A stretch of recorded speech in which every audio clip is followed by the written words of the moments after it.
Attorney Ricky Tumutorgo, nagtataguyod ng katotohanan, nakikipaglaban para sa bayan.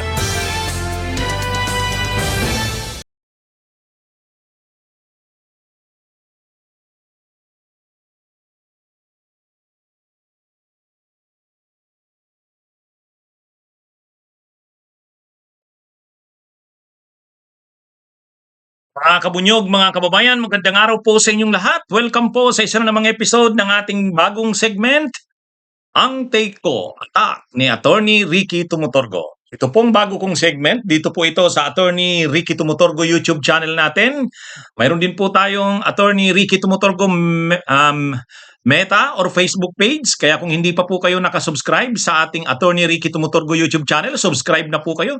Kung hindi pa po kayo nakafollow sa ating Attorney Ricky Tumutorgo Meta or Facebook page, follow na po kayo. Mga kabunyog, ang segment kong itong Ang Take Ko. Kasi maraming nagme-message sa akin, Attorney, anong take mo dito sa issue na to? Yan. Kaya gumawa lang ako ng segment na ito. So regular nyo na po itong abangan. Ha? Regular nyo na po itong abangan. Una sa ating pick, na gusto nating ibigay ang ating take. Anong take ko dito? Yun, parang nagkakaanuhan parang dalawang generals nagsasagutan Nagkakasagutan ang dalawang generals, isang retired general at isang incumbent. Pareho matataas ang ranggo. Yung isang retired general, major general sa Air Force. Yung isa naman, general sa PNP. General. 3-star general siya ngayon, pero pag na-resolve na yung issue kay Nicolas Torre, magiging 4-star general na ito. Ang tinutukoy ko, alam ko namang alam nyo na ito, mga kabunyog, mga kababayan. Si retired Major General Romeo Poquis, dating general ng Air Force, at ang kasalukuyang PNP chief, acting PNP chief, si General Nartatis. Si General Nartatis. Ngayon, bakit ito? Bakit nagkakainitan itong dalawa? Hindi, tungkol ito dun sa pag-aresto kay Poquis.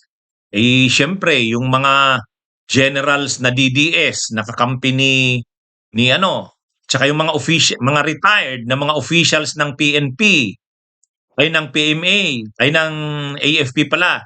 Yung mga retired, marami yan. Yung mga DDS, tulad ni retired Colonel Mitran, yung retired General De Leon, sino pa ba? Si retired General Macanas, yung mga DDS, si Enriquez, yung retired captain. O syempre, pinagtatanggol nila itong si Poquis. Ang sabi nila, bakit naman itong si General Nartatis? Si PNP Chief Nartatis, hindi man lang nirespeto si retired General Poquis. Pareho naman silang general at mga mga dating PMAers naman sila. Bakit hindi man lang kumbaga nirespeto ni ni General Nartatis? Sinagot naman yan ni General Nartatis, ang acting PNP chief. Sabi niya, walang personalan. Walang personalan, trabaho lang. Siyempre, trabaho niya yan bilang PNP chief na mayroong warrant of arrest kay retired General Poquis, siyempre, i-implement niya yun. Pag hindi niya yun in-implement, magiging bukol naman yun sa kanyang liderato bilang PNP chief. Kumbaga wala siyang nagagawa. Unang-una ang kanyang boss, si Secretary of Interior and Local Government, John Vic Remulla, sisingilin siya. Bakit hindi mo yan na-i-implement? At syempre, ang presidente ng Pilipinas,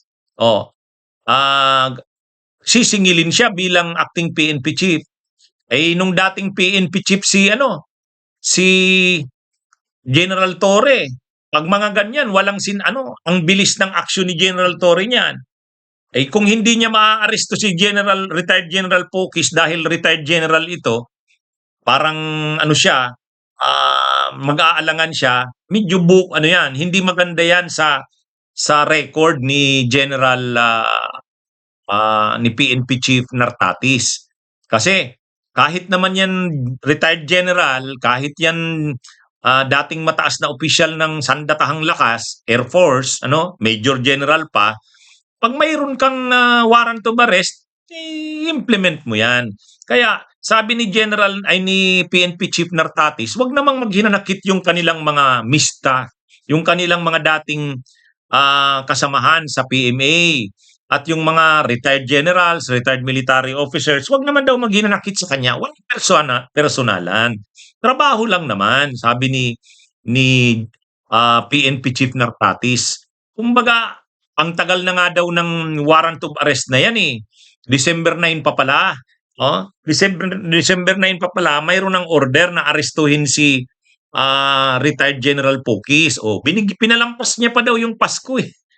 Pinalampas niya pa daw yung Pasko. Kaya wala daw personalan, trabaho lang. Saka, hindi naman hinuli, hindi naman inaresto, hindi naman kinasuhan si retired General Pokis dahil sa paglaban niya sa korupsyon. Kung pinapalabas kasi ng mga DDS, supporters ni Pokis, kinasuhan siya ng inciting to sedition at inaresto siya dahil sa kanyang paglaban sa korupsyon. Sabi ni PNP Chief Nartatis, hindi naman dahil sa paglaban niya sa korupsyon, kinasuhan siya dahil sa kanyang pag-i-incite ng sedisyon. Yung mga public speeches niya, yung mga sinabi niya, nag-uudyok na sa tao na mag-alsa, lalo na sa mga retired at active na military at police officer, sabi niya. Kaya, yun yung kaso niya. Hindi naman dahil dahil kinakalaban niya ang korupsyon, ginantihan siya. Hindi. Ano yun? Kaya ang paliwanag ni PNP Chief Nartatis, wala lang personalan. Actually, yun din nga ang sabi ni dating Senador Sani Trillanes, na dating PMAer din at Navy officer. Sabi ni Trillanes, nananawagan siya ng withdrawal ng military support. Withdrawal ng military at police support sa gobyerno sa presidente. Anong ine-expect niyang consequence noon? Siyempre ang consequence noon, kakasuhan ka ng inciting to sedition. Ang ganung panawagan mo, nananawagan ka na i-withdraw ang military support. Siyempre hindi maganda yun. No? Kaya sabi nga ni Trillanes, dapat in-expect yan. Dapat in-expect yan, retired General Pokis. Yun din ang sabi ni Nartatis. Huwag maghinanakit yung kanilang mga kasamahan sa military at sa pulis. Kasi hindi naman daw ginawa yan kay Pokis dahil sa kinakalaban niya ang katiwalian. Parang ginagantihan siya. Hindi. Hindi yung anti-corruption na advocacies ni Pokis ang dahilan, kundi yung kanyang pananawagan ng withdrawal ng military support. At yan yung consequence niyan. Kahit ka pa mataas ang katungkulan mo dati sa military or sa police, kung may kaso kang ganyan, aarestuhin ka. Trabaho lang niya, walang personalan. O yan mga kabunyog Dito naman sa ito. Anong take natin dito? Grabe. Itong congressman na si Garjola, si Congressman Garjola, yung kanyang mga bank accounts ay inordera na. Inordera na ng AMLAC, Anti-Money Laundering Council, na i-freeze. Pinapa-freeze na ng mga kabunyog, mga kababayan. Pinapa-freeze ng pinapa-freeze ng Anti-Money Laundering Council ang mga bank accounts ni Garjola. Itong si Garjola, isa ito sa mga contractors. Ibig sabihin, kongresista na contractor. Parang saldi ko yan. Kontratista na contractor. Kongresistang contractors. Contractors ang tawag. Isa pa dyan yung magkapatid na Yap. Si dating House Appropriations Committee Chair Eric Yap at Congressman Ed Vic Yap. Yan. Yan. Yan yung mga maiinit ngayon dahil sa pagiging contractors.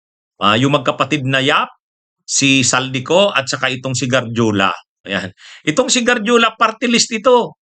CWS, matitindi itong mga party list na to eh. Kaya hindi mananalo ang Bunyog Party List sa eleksyon kasi ang kalaban mo mga bilyonaryo. Saldico, ako Bicol Party List. Oh, si Eric Yap, CIS Party List. Oh, ha? Ano to mga kabunyog mga kababayan?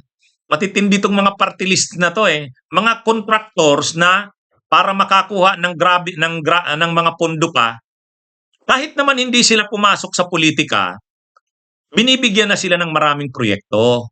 Kumbaga matagal na sila eh.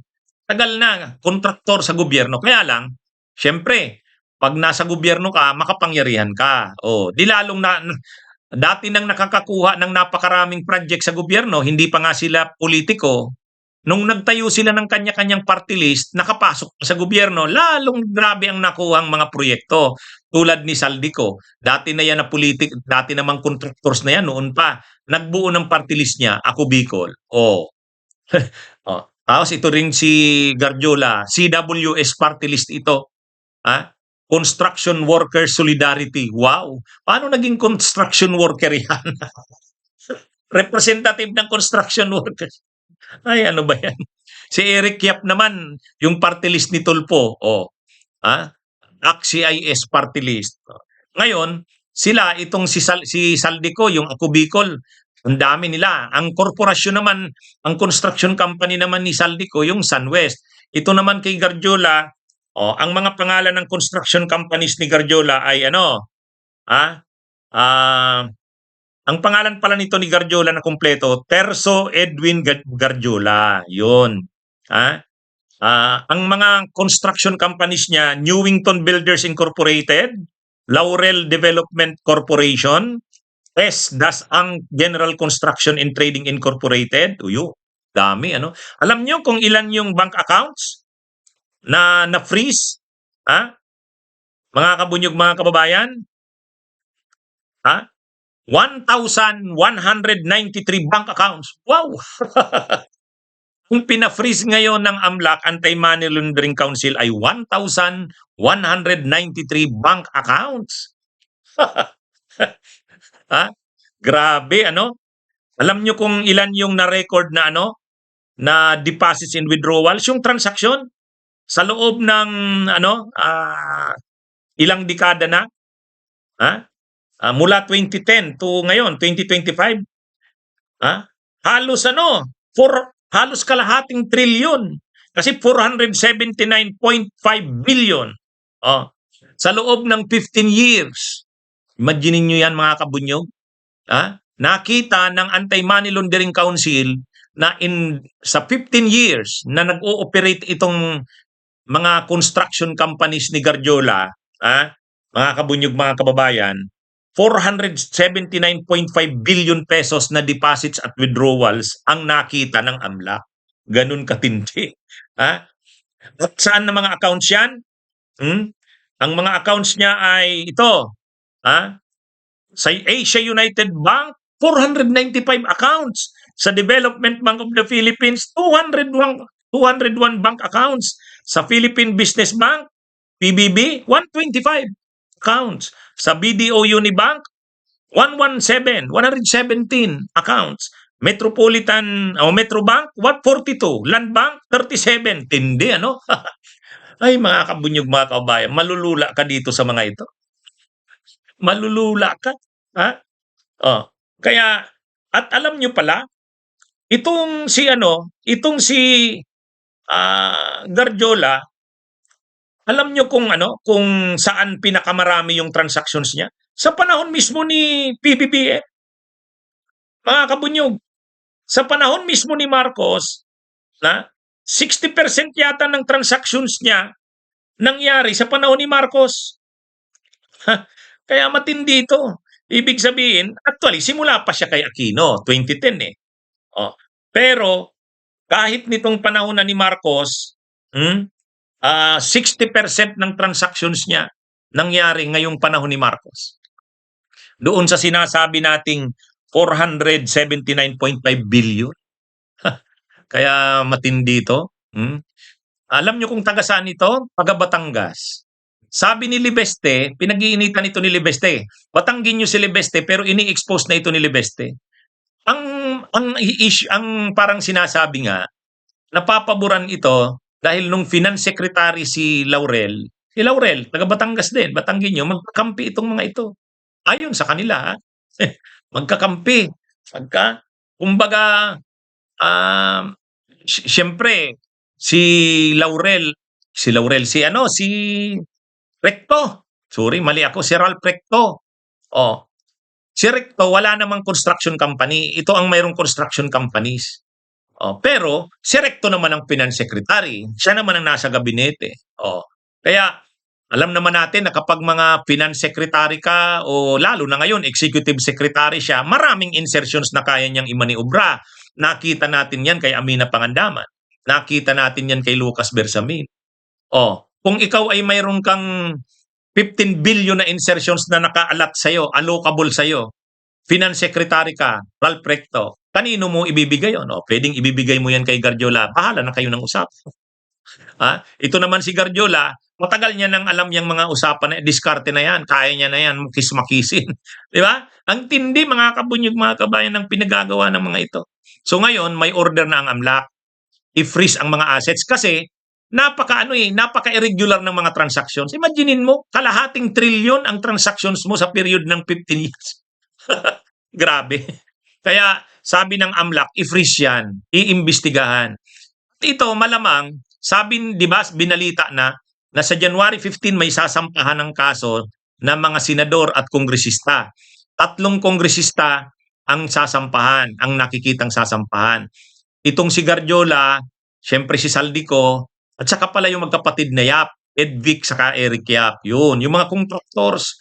Kaya ito, tama lang ito mga kabunyog, mga kababayan. Sana mabawasan na yung mga party list na yan na contractors. Imagine niyo, paano naman mananalo ang mga party list na mga marginalized, lasalaylayan, wala namang pera. Tapos ang kalaban mo, ganito ang kalaban mo. Ang daming pera, si Saldico, sila Eric Yap. Pati nga yung Uswag Ilonggo rin eh. Yung Uswag Ilonggo, yung grabe din pala yun. Kaya dapat talaga imbestigahan yung mga yan, mga kabunyog, mga kababayan. Salamat naman sa Anti-Money Laundering Council at freeze ng accounts nito ni Garjola. Ito mga kabunyog, mga kabayan, alamin nyo itong take ko dito kay Aimee. Sabi ni Aimee, hindi niya daw suportado ang impeachment ni Sara. Kung magsusulong daw ng panibagong impeachment kay Sara Duterte ngayong February, hindi niya raw yan masusuportahan. Ang take ko dyan, ang masasabi ko dyan, ang say ko dyan, ang take ko, ano namang ini-expect mo sa kanya? Ito namang si Aimee Marcos. Anong bago doon? Ina-anunsyo ni Aimee na hindi niya raw masusuportahan kung may isusulong na panibagong impeachment ngayong February para kontra kay Sara. Anong bago doon? Ano ba yan? May bago ba dyan? Ano namang ini-expect sa kanya? Susuportahan niya ang impeachment laban kay Sara? Ay, wag mo nga kami, Aimee. Ano ka naman panatiko na kay Duterte, kay Sara at kay Digong eh. Kinakalaban mo na nga ang kapatid mo. Mas matimbang na sa iyo yung parang ang nananalita na yata sa iyo, Dugong Duterte. Parang tulad ka na yata kay kay Robin Hood Padilla. Sabi ni Robin Hood Padilla, sunugin niyo man ako, mangangamoy ako, Duterte. Mukhang gano'n na rin si Aimee. Kaya yung sinasabi ni Aimee na hindi niya raw masusuportahan yan. Ang gulo-gulo ng araw ng bansa. Ano bang rason niya? Wala naman daw ebidensya kay Sara. Ang dami raw na mas dapat pukusan. Bakit daw yung impeachment na yan? Wala daw naman yan. Kaya hindi niya raw masusuportahan kung isusulong uli ang panibagong impeachment kontra kay Sara. Ang sagot ay ang take ko dyan, ang reaction ko dyan. Bakit? Ini-expect bang susuportahan niya yan? Ni sa hinagip, wala man lang nag-iisip. Ito namang si Aimee Marcos. Pagkakaabalahan mo pa ba yan na kumbinsihin si Aimee? Wala. Anong inaasahan mo dyan kay Aimee? Kaya yung sinasabi niyang hindi niya masusuportahan yan. So, anong ini-expect sa kanya? Wala namang nag-i-expect sa kanya na susuportahan ang impeachment kontra kay Sara. Kontra daw kasi siya diyan sa impeachment na 'yan, hindi niya raw yan masusuporta. Oh, at marami pa itong mga intriga si Amy. Yun daw budget ngayong 2026 lalo na yung malaking mga, ayuda, gagamitin daw yan para sa impeachment ni Sara. Oh, yung mga kongresista daw ang, ang kapalit ng kanilang mga budget, pangsuporta na naman sa impeachment ni Sara. Lumang lumang ano niyo na yan, lumang tugtugin niyo na yan, Amy. Hmm, ano yun, ha? Laging-lagi niyo namang sinasabi yan na bayad yung mga kongresista. Hmm. Ang magsusulong ng impeachment ngayon ay ang Makabayan Black. Yung Akbayan, malamang magsusulong yan. Yung Liberal Party, magsusulong yan. Sila Laila de Lima, pati yung mga civil society na dati nang nagsusulong yan, Magdalo. Ano yan? Ngayon, bayad ba yung mga yan? Gumagalaw ba sila ang Makabayan Black dahil may budget galing sa Kongreso? Sus naman. Talaga namang ano yan, noon pa naman ang Makabayan Black at sila Laila de Lima, ang Magdalo, talagang nangangako, nag-aano na yan, committed na yan na labanan ang mga Duterte. Ang impeachment kay Sara, kahit na basura nung Korte Suprema, kahit dinelay ni Chis Escudero, talaga namang hindi susuko ang Makabayan Black at ang mga progresibo sa Kongreso. Sinabi na nila yan, hintayin lang ang after 1 year. February 6 pwede nang i-refile. I-refile. Kaya yan, saka ang civil society susuportahan din yan. Si Trillanes nagsabi na eh. Sabi ni Trillanes, dapat ngayong 2026 mapanagot na talaga ang mga Duterte. Hindi pwedeng hindi. At sa totoo lang, mas mahirap ngayon ang sitwasyon ni Sara. Bakit? Unang-una, yung ruling ng Korte Suprema, hindi rin pabor sa kanya yun. Naging pabor sa kanya yon dahil hindi natuloy yung impeachment nitong 2025. Pero sa isang banda, itong bagong ruling ng Korte Suprema, ang sabi ng Korte Suprema, dapat dumaan sa proseso. Ano yung prosesong sinasabi ng Korte Suprema? Pag mag-file ka ng impeachment sa isang opisyal, halimbawa si Sara Duterte, dapat bigyan mo siya ng pagkakataon na makita ang mga ebidensya sa kanya at sagutin niya ito. Kung pwede, mag-hold ng hearing, parang mini trial. O di anong mangyayari sa Kamara? Hindi na pwede yung pinaspasan ng Kamara na doon na sa Senado ang trial. Hindi na pwede yon. Sa Kamara mismo, magkakaroon na ng parang mini trial. Magkakaroon na ng hearing doon kay Sara. Kaya si Sara, gigisahin niya ng mga kongresista. Kasi sabi ng Korte Suprema, bigyan niyo ng kopya yung ini-impeach niyong official. Pagkatapos, bigyan niyo siya ng pagkakataong magpaliwanag. Parang mini trial. O sige, gagawin ng Kamara yan. So anong mangyayari kay Sara? Doon sa Kamara ay igigisahin siya ng mga kongresista. At hindi siya pwedeng hindi umattend doon. Kasi sabi ng Korte Suprema, yun na ang bagong procedure ngayon o proseso. O sige, sundin niya ang proseso na yan. Ayaw ni Sarang umattend sa Kamara eh.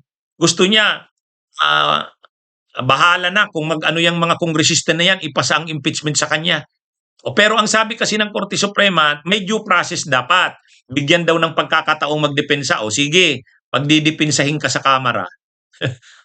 Anong mangyari sa kanya? Igigrill siya, gigisahin siya ng mga kongresista. Ayaw na ayaw ni Sara noon. Galit na galit siya sa mga kongresista eh. Ang problema, yan na yung procedure na sinabi ngayon ng Supreme Court eh. Di sundin. Ayan mga kabunyog, mga kabayan. Okay, magandang araw sa inyong lahat. Mabuhay po tayo.